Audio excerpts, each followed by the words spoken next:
Welcome, dear friends.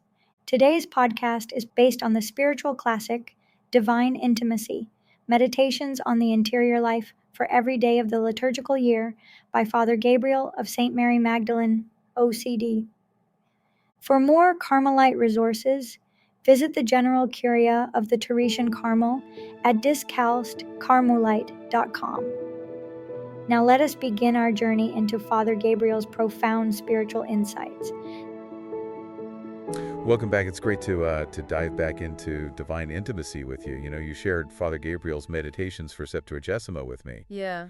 And wow, they are rich. They're really, I don't know, they really struck me. Yeah, they're beautiful, aren't they? Yeah, yeah. And it's this special time leading into Lent. And he really gets us thinking about how we're preparing our hearts. Absolutely. And it's not just jumping into, like here's what you do for Lent. Like he's really encouraging us to use this period of Septuagesima, this unique liturgical season as a time to kind of examine the state of our souls, almost like tilling the soil. Yeah, that's a great analogy. Yeah. And one of the things that really stood out to me was this idea that our senses, which we typically think of as connecting us to the world, Right. can actually be obstacles Yeah. on our spiritual journey. It's so counterintuitive, isn't it? It is. We think of our senses as, we experience beauty.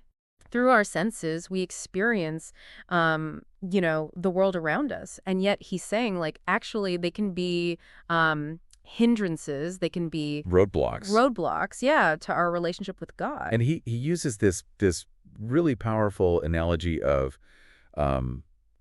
the soul as a window. Oh, I love this image. Yeah. And it's like a dirty or clouded window. Mm-hmm. It can't let in the full brilliance of the sun. Mm. And in the same way, Father Gabriel suggests that our souls, when they're cluttered with distractions and attachments, they're not able to fully receive the light of God's grace. They're blocking it. Yeah. So how do we even begin Right. to clean that window, so to speak? Yeah, that's the big question, isn't it? I think that's where this idea of conversion comes in. And for Father Gabriel, it's not just about this one-time dramatic change. It's a continual process of turning towards God. He's very clear about that it's a lifelong journey. Yeah. And that image of the window of our soul is so helpful because it's a process. Right. Not a one-time cleaning. It's an ongoing thing. Right.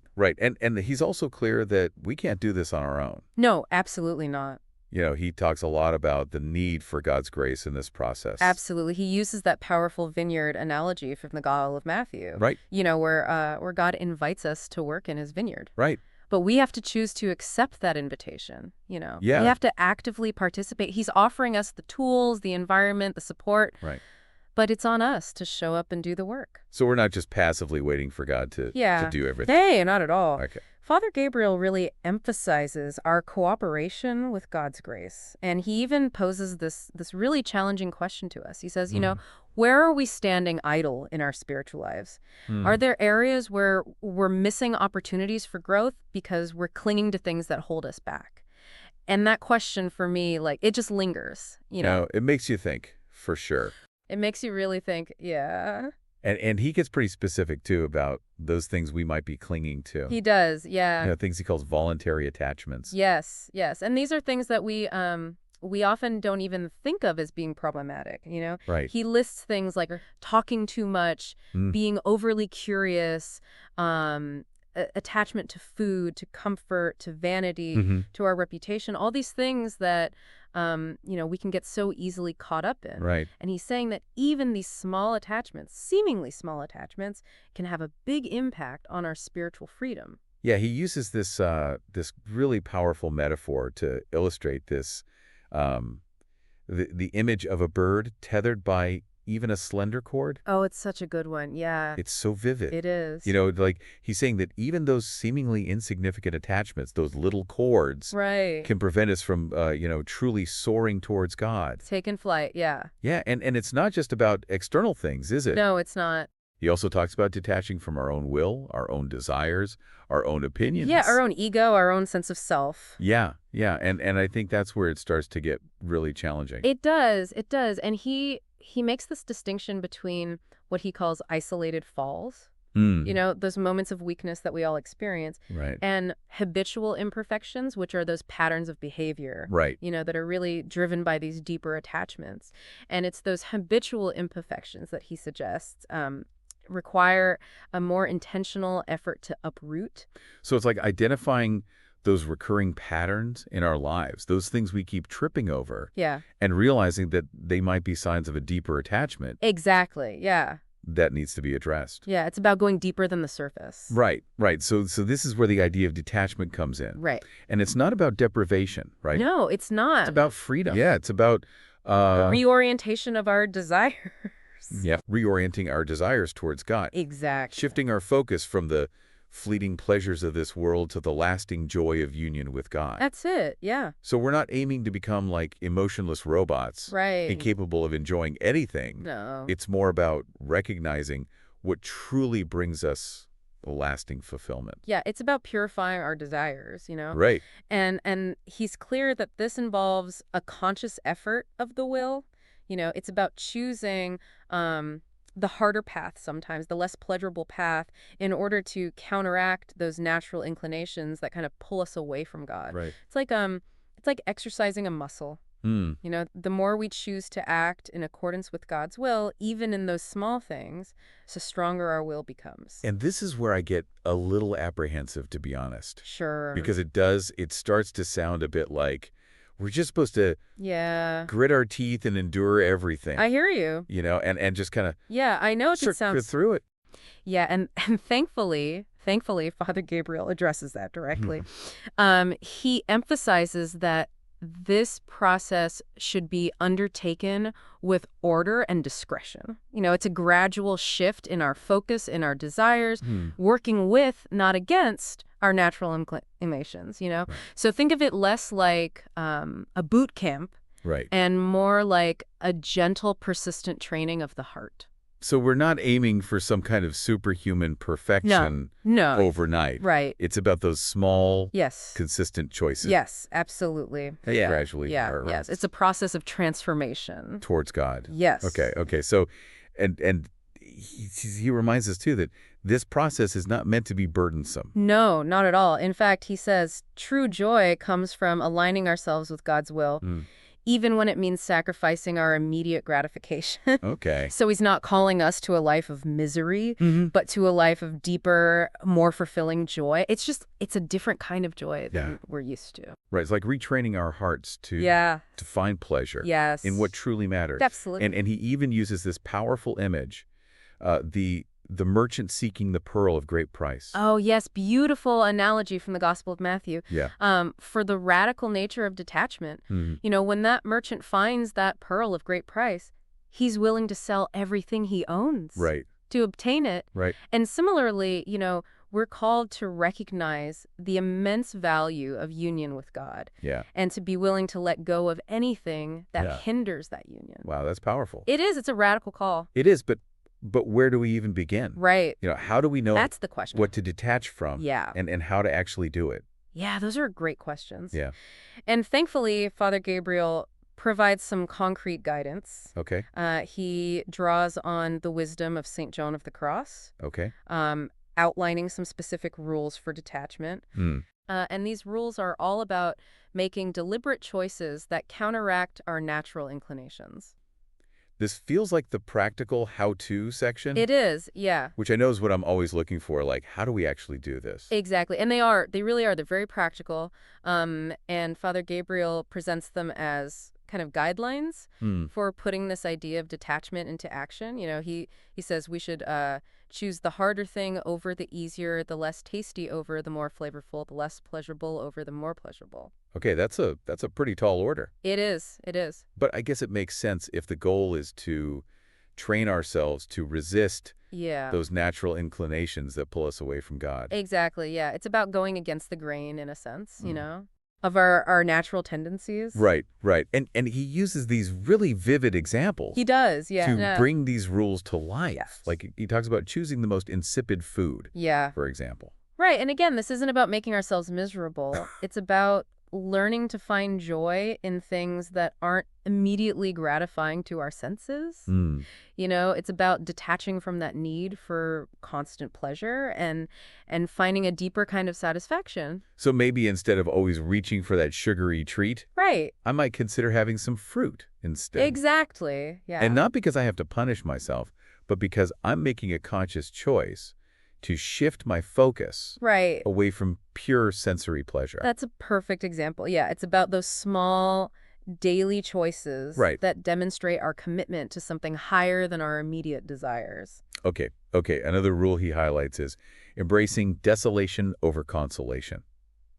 Yeah, that one's a tough one. That one sounds, It's challenging. a bit extreme. It is. Can you explain what that means in practical terms? Sure. Yeah, it's about learning to find God's presence even in those times when we don't feel particularly close to him, when we're not experiencing those warm, fuzzy feelings of consolation. Right. It's about trusting that he's with us, even in the darkness, even when we don't feel it. So it's not about denying those feelings of desolation. Right. When they arise, Well, it's about reframing how we view them. Okay. It's about recognizing that those periods of dryness can actually be opportunities for deeper growth right. and No. surrender. So think of it like a gardener tending to a plant. Yeah, Sometimes pruning is necessary that's right. for new growth to occur. Exactly, yeah. And God sometimes allows us to go through these periods of desolation in order to prune away the things that are hindering our growth. This is starting to make more sense. Good. But I have to admit, it also raises a question for me. Sure. Doesn't it sound a bit like we're supposed to suppress our emotions? Yeah. To become stoic and unfeeling? That's a really important question. I'm glad you brought that up. Yeah. Father Gabriel is very clear that this process is not about suppressing our emotions. Okay. It's about purifying them. Can you elaborate on that distinction? Sure. It's about learning to experience our emotions, even difficult ones, in a way that's ordered towards God, Instead of letting our emotions control us, we're learning to offer them to God, allowing him to work through them. So it's not about denying our humanity. Right. But about integrating our human experience with our spiritual journey. Exactly. It's about bringing our whole selves to God. Right. Our emotions, our thoughts, our desires, everything. And this is where the role of the will comes in. Yes, absolutely. We're using our will Yes. to choose God's will over our own, even when it's difficult. Right. Trusting that he's ultimately leading us to a greater good. That's the key. Yeah, it's about trust. Right. This reminds me of that idea of the night of the senses that you mentioned earlier. Yes. It sounded a bit intimidating. It does, at first, but now I'm starting to see how it fits into this whole process of purification. It's a crucial stage in the spiritual journey. It's that time when God allows us to experience a kind of detachment from the pleasures and consolations that we're used to. So it's like a more intense form. In a way, yes. It can be a very difficult and disorienting time, but it's ultimately a period of profound grace. Father Gabriel describes two ways of entering this. He does. Night of the senses. Right. He talks about an active way and a passive way. Exactly. Right. Yes. So the active way right.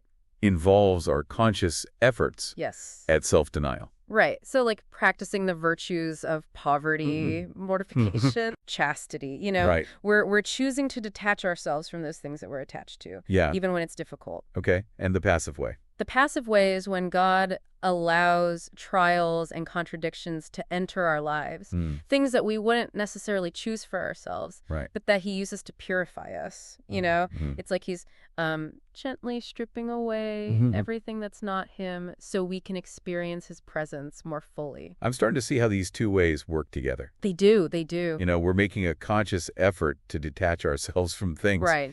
And God is also working in our lives to purify us through circumstances. That's a great way to put it, yeah. And Father Gabriel emphasizes that this process, though often painful, is ultimately for our good. Yes, always for our good. He even describes the soul as singing of the happy fortune which befell it to pass through the dark night. Yeah. And it suggests that this process, though challenging, can ultimately lead us to a deeper experience of joy and intimacy with God. Absolutely. Yeah, it's about transformation through suffering, you know? Mm. And it's not just about our own personal spiritual growth either. It Okay. reminds us that this purification of the senses allows us to see the world more clearly, Mm. to recognize the presence of God in everything and everyone around us. So we're not just withdrawing from the world, Right. but we're actually engaging with it in a new way. Exactly. Yeah, we're becoming more sensitive to the beauty and goodness of God's creation. Mhm. And we're becoming more compassionate towards others, recognizing their struggles and their need for God's love.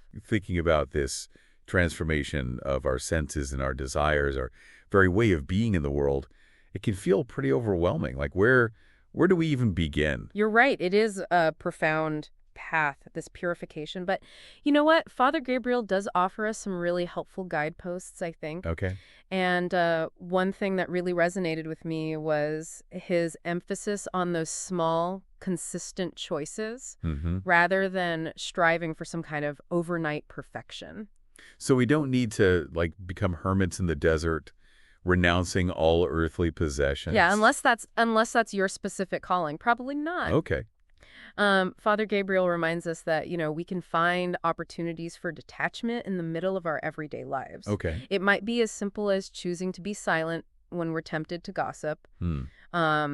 resisting that second helping of dessert, Mhm. or letting go of the need to be right in an argument. Right. Right. It's about bringing that awareness of detachment into those ordinary moments. Yes. Those little choices that might seem insignificant on their own, but add up over time. Precisely. Yeah. It's about cultivating that habit Right. of choosing God's will over our own, even in the smallest of things. Mm-hmm. And as we do that, we start to notice a shift, in our perspective, a greater sense of freedom and peace. Like we're slowly rewiring our brains. I love that. Retraining our hearts Yes. to find joy in what truly matters. Yes, I love that analogy. And one of the things that makes this process less daunting, Yeah. I think, is the reminder that we're not alone in this. Yeah. God's grace is always there to support us, to strengthen us, and to guide us. Yeah. You mentioned earlier that one thing to kind of gauge our detachment is to pay attention to how we react when we're separated from something or someone we're attached to. Right. Could you elaborate on that a little more? Yeah, sure. If we find ourselves experiencing intense anxiety, resentment, or a sense of loss when something is taken away from us, it could be a sign that we're overly attached to it. Okay, so like if I have a meltdown when my phone dies or get overly upset when someone criticizes me, that's a clue that I might need to examine those attachments. It could be, but remember, it's not about judging ourselves harshly Right. or striving for some kind of perfect detachment overnight. Right. It's about recognizing those areas where we might be clinging too tightly and gently inviting God's grace to help us loosen our grip. This makes me think of those habitual imperfections Yes. that Father Gabriel talks about. Yes. It's not just about those isolated moments of weakness, Right. but those recurring patterns of behavior Yeah. that keep us stuck in a cycle Mhm. of self-gratification. Right. And sometimes it feels like God himself is allowing those things to happen in our lives to help us see those attachments more clearly. You're right. He often works in our lives through those trials and contradictions, those difficult situations that we wouldn't necessarily choose for ourselves, Right. but that he uses to refine and purify us. It's like he's the master gardener pruning away those branches that aren't bearing fruit Beautiful image, yeah. so that we can produce even more in the future. Yes, and just as a gardener approaches his work with care and intentionality, so too does God approach our purification. He knows exactly what we need, Yeah. even when we don't. So how do we approach those trials in a way that allows them to be transformative Right. rather than destructive? That's a great question. I think Father Gabriel encourages us to approach them with humility and surrender, Mhm. It's about accepting God's will even when we don't understand it, Right. and trusting that he's working for our good, even in the midst of pain. Right. It's not about passively resigning ourselves to suffering, Right. but about actively choosing to cooperate with God's grace even when it's difficult. That takes a lot of faith, It does. especially when we're in the midst of those those dark periods, those nights of the senses where we feel so disconnected from God. It does, it does. But remember those periods of darkness. Yeah. And they're never the end of the story. Hmm. Father Gabriel reminds us that even the darkest night eventually gives way to dawn. Hmm. He even describes the soul as singing of the happy fortune which befell it to pass through the dark night. Wow. You know, it suggests that we can emerge from those trials stronger, more resilient, and more deeply united to God. I think what strikes me most about all of this is that this journey of detachment and purification, it's not about denying our humanity or becoming joyless ascetics.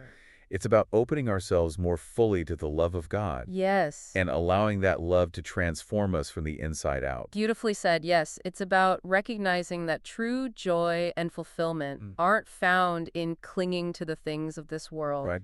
but in surrendering to the one who created us and who loves us beyond measure. This has been such an enriching conversation. I feel like I'm just beginning to grasp the depth of Father Gabriel's insights. Me too. And I'm definitely inspired to keep exploring his work. Yes, his meditations are a true treasure trove of wisdom and guidance. I encourage you to keep diving in. Yeah. And to see how his words resonate with your own journey. To our listeners, thank you so much for joining us on this deep dive into the purification of the senses. Yes, thank you. We hope you found this exploration insightful and encouraging.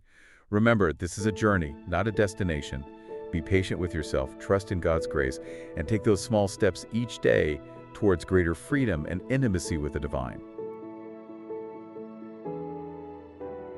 Thank you for spending this time with us today, reflecting on the wisdom of the Carmelite saints. I hope these words have inspired and uplifted you. Until next time, may God bless us and keep us close to his heart. Take care and see you soon.